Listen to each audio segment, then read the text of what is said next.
Enantiodromia is based upon a Jungian term that was coined by Heraclitus that means if you move far enough in one direction, you run into your opposite.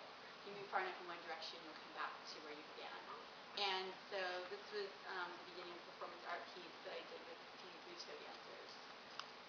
My next piece that I created is ground to cloud. And I was very much interested in ground to cloud lightning. I always thought that lightning came from the sky. And a lot of times lightning is actually generated by energy on the ground and strikes upward, although it can appear to look downward. So that fascinated me, and I decided that the next play would be about that. And I created an immersive space for the audience. So I also wanted the shadows to be larger than life and all around people. Because in that environment is really when we let go, or I let go, to wonder when things are at sort of spectacle size. And I just kept researching light bulbs and Ben Franklin, kites, wires. I found Saint Barbara, the patron saint of lightning and fire, the Catholic saint who was put in a tower by her pagan father for believing in Christ. She prayed and was released into the forest. Her father found her and strangled her to death, and at the time of her death, he was hit by lightning and died. Wow. So there was a lot of room for theatrics in there. But we just kept creating images based on the research, and slowly a story without words started to take shape. And I didn't really know what it was or what I was creating, but true to sort of the Jungian stuff that I've been with is that really we found that the anima and the animus were really seen in the very logical and ingenuity of Ben Franklin. And we had this very superstitious, romantic character in St. Barbara. And when they're apart and at odds with each other, her mind sort of splits, and we got some of our electric shock therapy scenes. And also, you see all this stuff here. The audience had the option of either looking straight ahead and watching the giant shadows, or turning to their sides and seeing how it was done. So again, bringing in sort of these volume aspects to the play in that way. And when the two characters do finally come together, their light bulb stays lit. Okay. Here's just a little clip of when Ground to Cloud toured. Just seeing in the foreground, people can watch how it's done. And the shadows are also dwarfing the performance if you choose to only watch the shadows. So I like to give people the option. Then the next thing I wanted to do was create an installation with shadows. And I had heard that 3D shadows could be created. And I'd never seen one in my life. I still have never seen one that I didn't create.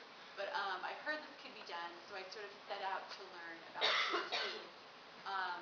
And I met Ray Zone, who was a very sort of famous 3D professional, and he's created many 3D comic books. And so he kind of took me under his wing and became my 3D guru. I joined a stereoscopic society, and I officially became a 3D geek. And it was amazing. I mean, anytime you can get into a group of professionals and hobbyists who are really focused on one thing, you meet the most interesting people.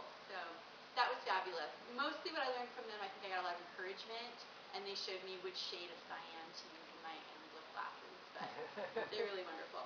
So I started a lot of fires, and eventually I was able to sustain a 40-foot shadow, I think the day it happened.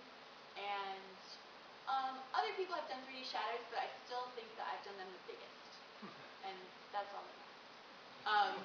And so what happens, though, is when you're wearing the glasses or holding the viewers, you're able to move your hand toward the 3D light or an object, and its projected image comes flying at you with anywhere you're sitting. So there's sort of a motion tracking regardless. Totally lo-fi without a computer, which has always been my goal. So it's really cool. I've seen very sophisticated audiences in Manhattan duck and do this. Adult, you know. So it's more, there's more pop on the Z-axis than a 3D film. So after that, I wanted to bring this into the stage productions. So here are some 3D scenes that we've done in shows. This show I created the first time that I adapted a novel. Peter's Shadow, from the story Peter Schlemiel, the German novel about a man who sells his shadow to the gray man. So we were dealing with some deep and sort of emotional subject matter here. He gets cut out, his shadow gets cut away from him, and then the rest of the production, he is out of shadow and all the other characters are mostly shadows. And again, I was using screens on, this time on wheels, so they could surround the audience, completely box in an audience, and then move out and around them in different configurations. Also showed the mechanism at different times, how things were being created.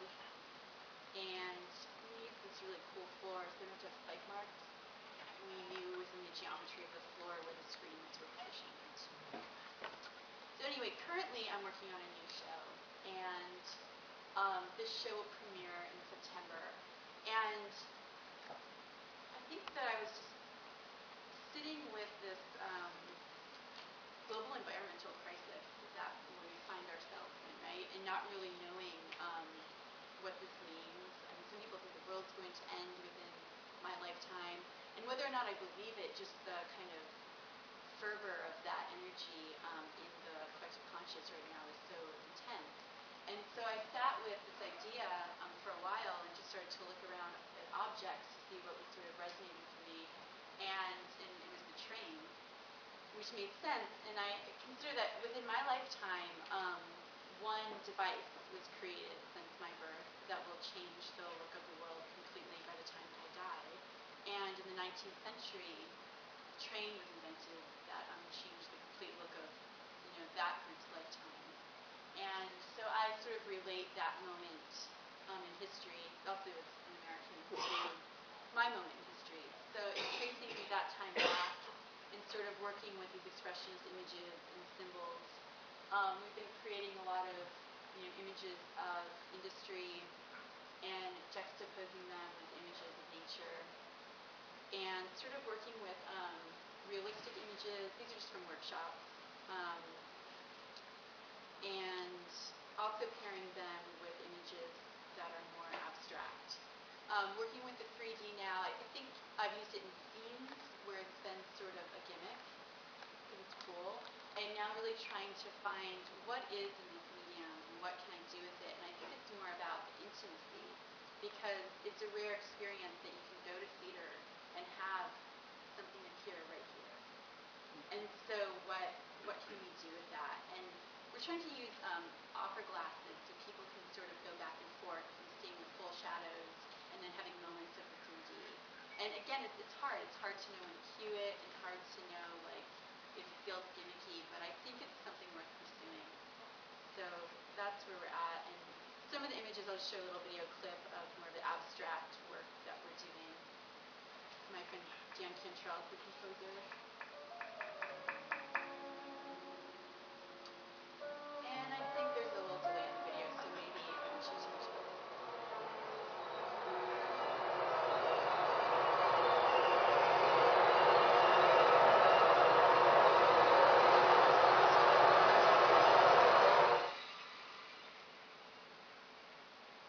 So working with a lot of the natural images and then long periods of just the abstract that I think kind of, for me, bent a little bit more of the frustration and the feeling of being trapped in a situation you have very little control over.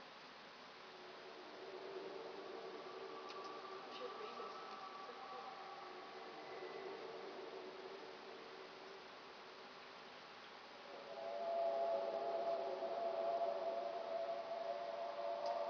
And again, all this is done, the video is done with the idea of the performance is done without digital art. Except what my mentor calls and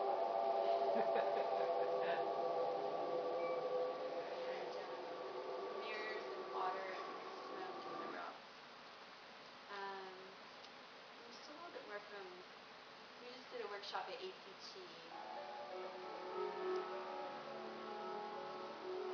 Images from that.